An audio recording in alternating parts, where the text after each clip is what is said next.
Bus stop पर कुछ लोग खड़े बस का इंतजार कर रहे थे। तभी वहां 10-12 साल की एक लड़की आई।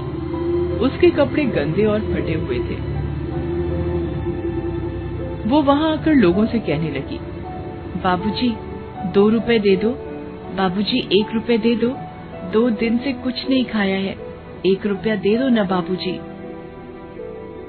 वो लड़की दोपहर तक ऐसे ही लोगों से पैसे मांगती रही।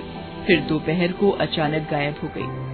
उसके बाद अगले दिन फिर सुबह सुबह बस स्टॉप पर आ गई और पिछले दिन की ही तरह लोगों से भीख मांगने लगी। ऐसा उस बस स्टॉप पर अक्सर होने लगा। एक दिन अशोक कुमार नाम के एक रिटायर्ड स्कूल मास्टर उस बस स्टॉप पर आए। वो लड़की उस दिन भी उसी तरह भीख मांग रही थी। उस दिन उसे कोई भीख नहीं दे रहा था। चल चल चली जा यहाँ से। मैंने क्या तेरा ठेका ले रखा है जो रोज रोज चली आती है भीख मांगने, भिखमंगी कहीं की। उस आदमी ने देखा कि और लोगों ने भी उस लड़की को दुत्कार कर भगा दिया। अशोक जी ये सब देख रहे थे। न जाने क्यों उनके मन में इस लड़की के प्रति दया उमड़ रही थी। उस दिन उस लड़की के पास काफी कम पैसे जमा हुए थे। अभी वो पैसे लेकर वहां से जाने के लिए निकली ही थी कि अचानक वहां पड़े पत्थर से उसे ठोकर लगी और जो भी थोड़े बहुत पैसे उस दिन उसके पास जमा हुए थे वो भी उसके हाथों से छिटक कर नाली में जा गिरे। उस लड़की ने पहले तो अपने पैसों को बहुत खोजा, मगर जब वो नहीं मिले तो आंखों में आंसू लिए वहां से जाने लगी। ये देखकर अशोक जी से रहा नहीं गया। वो उस लड़की के पास आए और उससे कहा, नहीं नहीं बेटा, रोते नहीं है। फिर उन्होंने सोचा, इसे कुछ पैसे दे देता हूं, लेकिन कहीं अगर ये किसी भीख मांगने वाली गिरोह से हुई तो, जो बच्चों से जबरदस्ती भीख मंगवाते हैं, या ये भी हो सकता है कि इन पैसों से ये नशा करे। इस तरह पैसे मांगकर नशा करना इन जैसे बच्चों की आम बात है। ये सब सोचकर उन्होंने कहा, अच्छा बेटा, ये बताओ कि पैसे लेकर तुम क्या करोगी? इन पैसों का मैं खाना खरीदूंगी बाबूजी। कहीं ये झूठ तो नहीं बोल रही? चलो फिर मैं तुम्हें खाना ही खरीद देता हूं। इसके बाद अशोक जी उसे खाना खरीद कर देते हैं। खाना लेकर वह लड़की वहां से चली जाती है। कहीं ये खाना फेंक कर फिर से भीख मांगने ना आ जाए, इसलिए कुछ देर यहीं रुक कर देखता हूं। अशोक जी काफी देर तक वहां रुके रहे, मगर वो लड़की फिर नहीं आई। अशोक जी भी वहां से चले गए। अगले दिन जब अशोक जी फिर से उस बस स्टॉप पर आए तो उन्हें फिर से वही लड़की दिखी जो लोगों से भीख मांग रही थी। उस दिन भी अशोक जी ने उसे खाना खरीद कर दे दिया। कुछ दिनों तक ऐसा ही चलता रहा। एक आध बार तो अशोक जी खुद भी अपने घर से खाना लाकर उस लड़की को दे देते थे। एक दिन जब अशोक जी ने उस लड़की को खाना दिया तब उनके मन में एक बात आई, आखिर ये लड़की है कौन, और क्या ये सिर्फ रोज खाने के लिए ही भीख मांगती है? और अगर ये खाने के लिए ही भीख मांगती है तो फिर ये खाना खाती क्यों नहीं, लेकर कहां जाती है?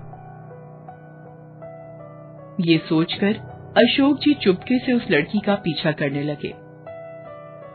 वो लड़की वहां से निकलकर बस स्टॉप के पीछे बनी झुग्गी झोपड़ियों में जाने लगी। वो कभी इस गली में घुसती तो कभी उस गली में। हालांकि अशोक जी तेजी से उसका पीछा कर रहे थे, मगर एक गली में घुसकर वो लड़की गायब हो गई। धत तेरे की, इतनी मेहनत के बाद भी पता नहीं चल पाया। खैर कोई बात नहीं, आज नहीं तो कल इस बात से पर्दा उठा ही लूंगा मैं। अगले दिन अशोक जी उस लड़की को देने के लिए घर से ही बना खाना लाते हैं। ले बेटा, खाना खा ले। आज तू यहीं बैठकर क्यों नहीं खा लेती?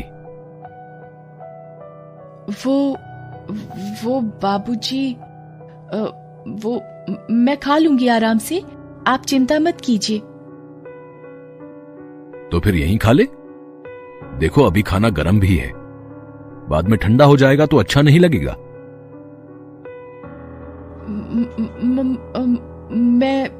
मैं घर जाकर आराम से खा लूंगी बाबूजी, आप चिंता न कीजिए। इतना कहकर लड़की वहां से जल्दी जल्दी जाने लगी। आज तो मैं भी पता लगाकर ही रहूंगा कि ये लड़की आखिर इस खाने का करती क्या है। इतना सोचकर अशोक जी भी तेजी से उस लड़की का पीछा करने लगते हैं। वो लड़की फिर से झुग्गी बस्तियों की तरफ मुड़ती है और उन्हीं घुमावदार गलियों से गुजर कर जाने लगती है। आज अशोक जी ने भी ठान लिया था कि वो भी पता लगाकर ही रहेंगे कि ये लड़की आखिर जाती कहाँ है। लड़की कई गलियों को पार करने के बाद एक टूटी फूटी झोपड़ी में घुस जाती है। अशोक जी भी उसका पीछा करते हुए उस झोपड़ी तक पहुंच जाते हैं और वहां की टूटी खिड़की से झोपड़ी के अंदर झांक कर देखने लगते हैं। झोपड़ी के अंदर सामान के नाम पर 2-4 बर्तन, कुछ गंदे कपड़े और 2 स्कूल के बैग पड़े हुए थे। अंदर एक टूटी हुई चारपाई पर एक औरत लेटी हुई थी। शक्ल से वो काफी बीमार लग रही थी। उसके पैरों के पास जमीन पर 7-8 साल का एक लड़का बैठा हुआ था। लड़की जब खाना लेकर अंदर घुसी तब उस लड़के ने कहा, माँ दीदी खाना लेकर आ गई। चारपाई पर पड़ी उनकी माँ भी किसी तरह उठकर बैठ गई और बोली, हाय, कैसी किस्मत है मेरी। तेरे बापू का सपना था अपने दोनों बच्चों को खूब पढ़ाएंगे, मगर उनके जाने के बाद पढ़ाना तो दूर, मैं अपने बच्चों को 2 वक्त का खाना भी नहीं दे पाती। 2 रोटी के लिए मेरी बच्ची को ना जाने कहां कहां भटकना पड़ता है और ना जाने कितने लोगों के सामने हाथ फैलाना पड़ता है। ऐसी जिंदगी से तो मर जाना भला है। कहते कहते उस औरत की आंखों में आंसू आ जाते हैं। रो मत मां, बस तू ठीक हो जा। भगवान ने चाहा तो मैं और बबलू एक दिन फिर से स्कूल जाना शुरू कर देंगे। तू खाना खा और फिर अपनी दवाइयां खा, नहीं तो तेरी तबीयत और बिगड़ जाएगी। फिर वो लड़की अपने हाथों से अपनी माँ और भाई को खाना खिलाने लगती है। ये देखकर बाहर खड़े अशोक जी की आंखें भर आती हैं। वो अपने आप को रोक नहीं पाते और झोपड़ी के अंदर चले जाते हैं। उसे देखते ही लड़की अचानक खड़ी हो जाती है और कहती है, बाबूजी आप?